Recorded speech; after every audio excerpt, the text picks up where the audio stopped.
14 easy ways to be an everyday environmentalist, easy ways to go green, 40 easy ways to save the planet, 10 simple ways to save the earth, help save the planet, easy ways to make a difference, 50 ways to save the planet, 50 simple ways to save the earth and get rich trying.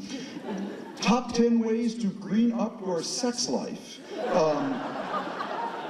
Vegan condoms and solar vibrators. I'm not making this up, okay?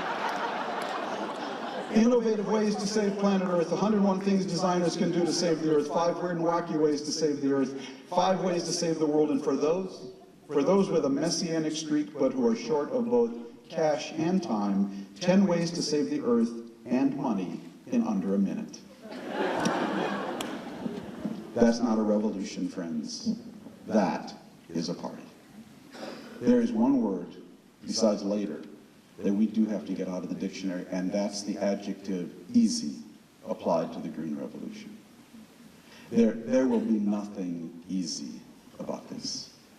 If we have any chance of preventing disruptive climate change, it will require the biggest industrial project mankind has undertaken since the Tower of Babel. There is nothing easy about this. So how do we do it? How do we go about it? I'll just give you my own thinking. You know, people ask me often, Friedman, what's your favorite fuel? You a wind guy? You a solar guy? You a wave guy? You an algae guy? You a biomass guy? You a nuclear guy? I always tell them, actually none of those. I'm an ecosystem for innovation guy. I want to see my government, my state government, my city, put in place an ecosystem of rules, standards, regulations, and most importantly, price signals to stimulate 10,000 green innovators in 10,000 green garages to try 10,000 things, 1,000 of which will be promising, 100 of which will be way cool, and 2 of which will be, the next green Google and green Microsoft, and give us abundant, cheap, clean, reliable electrons. I have to tell you, friends, my approach, I am an innovation guy. I believe this problem is going to be solved, not entirely, but primarily by innovators, engineers, and entrepreneurs, not by regulators and bureaucrats. And that's not to put them down. They have a very important role, okay? But this is a problem for innovators and entrepreneurs because the only way you get the scale we need is by leveraging the market. The only thing as big as Mother Nature is Father Greed. And unless you've got that going for you, okay, it will be very hard to get scale. Now, I have nothing against Kyoto, nothing against Copenhagen, although I was there, and I will tell you, it was the worst conference I've ever attended anywhere in the world. These people couldn't organize a 2-car motorcade, all right? So, but really, I'm not against anyone who wants to try to get 192 countries in the world to all agree on verifiable limits and reductions of their CO2 emissions. If you can do that, may God bless you and keep you, and I will be with you. But please pardon me.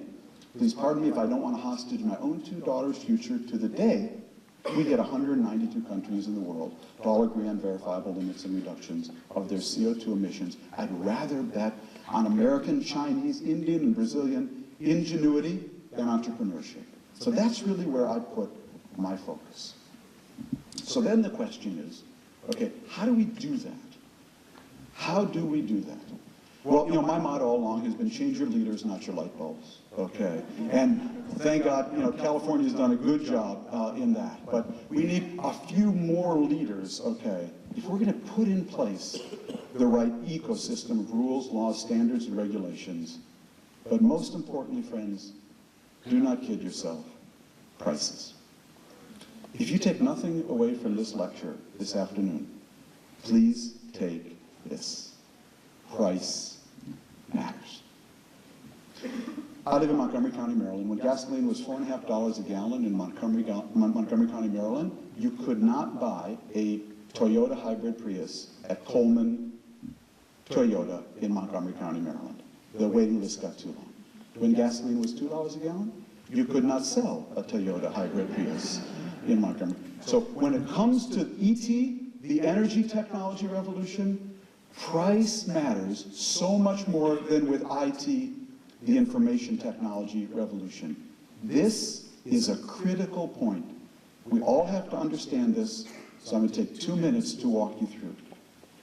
What happened with the IT revolution, the reason it scaled so quickly was it gave you new functions, okay? So I went from a typewriter to a laptop.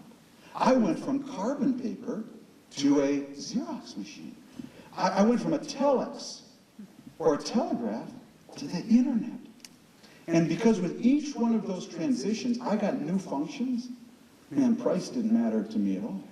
This actually transformed my life. The one weakness of the Green Revolution is when we win, we will save so much of the air and so many other things, but we will just have the same light, the same heating and cooling, and the same mobility. You will not get new functions. And that's why to get people to switch requires a price signal. Now let me try to illustrate this with a simple example. I'm going to use Mayor Johnson, my friend Kevin here, as my foil. I haven't warned him about this. Let's imagine, I learned this from my teacher, Nate Lewis at Caltech. Let's imagine I invented the world's first cell phone. World's first cell phone. There's only one. And I came to Kevin, I said, Kevin, I have a phone you can carry in your pocket. He'd say, Tom, a phone I can carry in my pocket? So I can call my city council members 24/7, 365?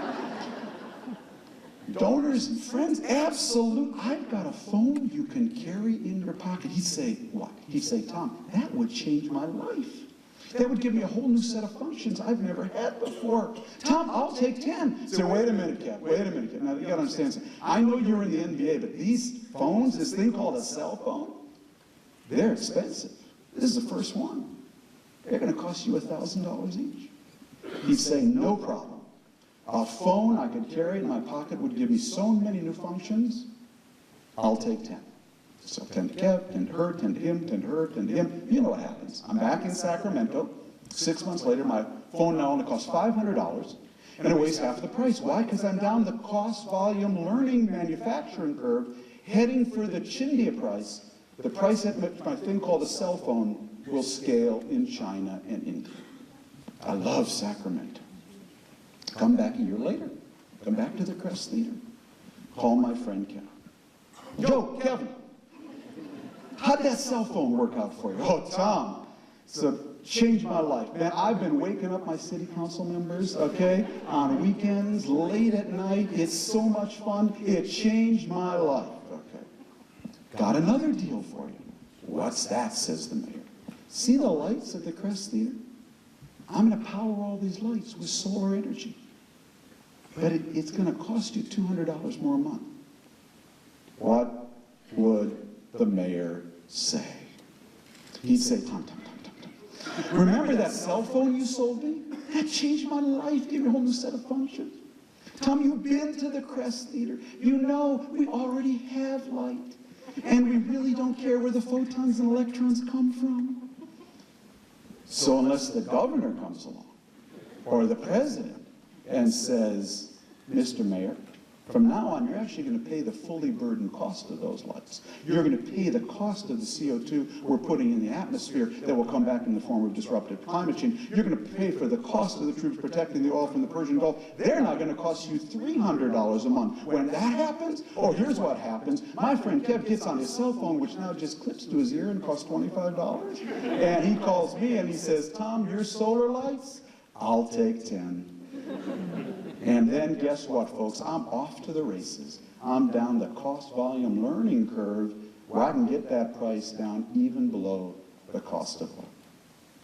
Friends, to think we can have a green revolution without a price signal, that's like thinking the U.S. Congress would have funded the Apollo moonshot if Southwest Airlines already flew to the moon. Does anyone believe we would have gotten the funding for the Apollo space shot if Southwest Airlines already flew to the moon and gave away free peanuts? I don't think so. And we're not going to have a green revolution either. Price matters. We have to face up to that. And that really brings me to my conclusion. Next slide, please. Oh, I almost forgot I had this slide in there. When we leave Iraq, it'll be the biggest transfer of air conditioners ever known to mankind. That's really one of my favorite quotes in the book. It's from Dan Nolan, head of the Army Power Team. Next slide, please. So, when I was working on the book, I got to do a dialogue with Jeff Immelt, the head of GE for his global management team. We were talking about all these issues. And at one point, Jeff just kind of threw up his hands. This was 2 years ago, and he said, Tom, if only we had a president who would just impose from the top down all the right rules, standards, prices, and regulations to shape the market and launch those 10,000 green innovators. Everyone would complain for a month, and then the whole American ecosystem of innovation and entrepreneurship would just explode. And I thought about that after, and I called him. I said, Jeff, what you're really saying is if only we could be China for a day. And so the penultimate chapter of this book is my crazy, wacky fantasy. It's called China for a Day, but Not for Two. What it would be like if we could actually do the right thing.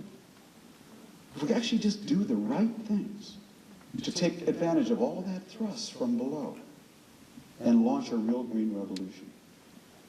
But as I've been talking about recently from a trip to China, I love going to China, I love the Chinese people, but I don't want their government. I don't want to even be China for a second.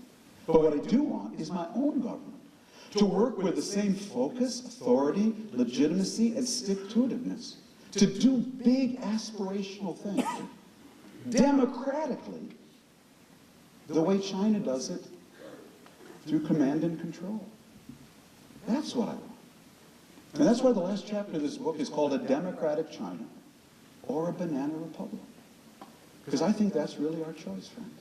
We're either going to get our government fixed so it can do democratically the kind of big, important, aspirational, moonshot quality projects that we know we can do because we've done them democratically, or we're going to be a banana republic. Oh, no, not the Latin American kind. No. In the utility business, they use the acronym, NIMBY, not in my backyard. They use the acronym BANANA. Build absolutely nothing anywhere near anything. Banana.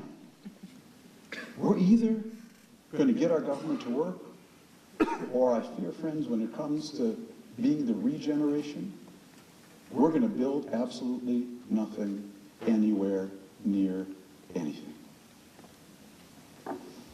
And I don't want to leave you on a pessimistic note. Pessimists, they say, are usually right.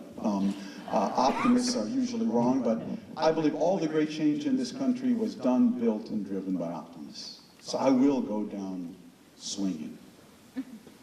It's the Minnesota thing in me. My column in the New York Times runs, a lot of papers around the world, and one of them is the Israeli newspaper Haaretz. It's a great thrill for me that I get to my column in Hebrew twice a week. I was in Israel 4 or 5 years ago. I wrote a column about this. I was having a dinner at the editor of Haaretz's house. I said, why do you run my column? And he said, Tom, you're the only optimist we have. And there was an Israeli general at the dinner, Uzi Dayan, and we were walking to sit down at the table. He said, Tom, I know why you're an optimist. I said, really, why? He said, it's because you're short. I said, short? He said, yeah, you can only see that part of the glass that's half full, okay? So, the truth is, friends, as you can see, I'm not that short. I mean, I'm not going one-on-one with KJ, but I'm not that short, okay? But I am an optimist, and that's why I want to end my talk here. It's actually no way to, end a book or a talk. It's actually an obituary. But it really expresses everything I'm feeling right now. It's an obituary for a remarkable environmentalist and teacher, Dana Meadows, who taught many of this generation's great environmentalists. She died in February of 2001. She was from Dartmouth. And Amory Lovins, the founder of the Rocky Mountain Institute, one of our great environmentalists, wrote this eulogy for her memorial service. A biologist, perhaps E.O. Wilson, noted that bees, ants, and termites, though not very smart individually, display high intelligence collectively. And then he added, People seem just the opposite. Dana Meadows was an exception. She was one of those promising specimens that are turning up more and more often in the search for intelligent life on Earth,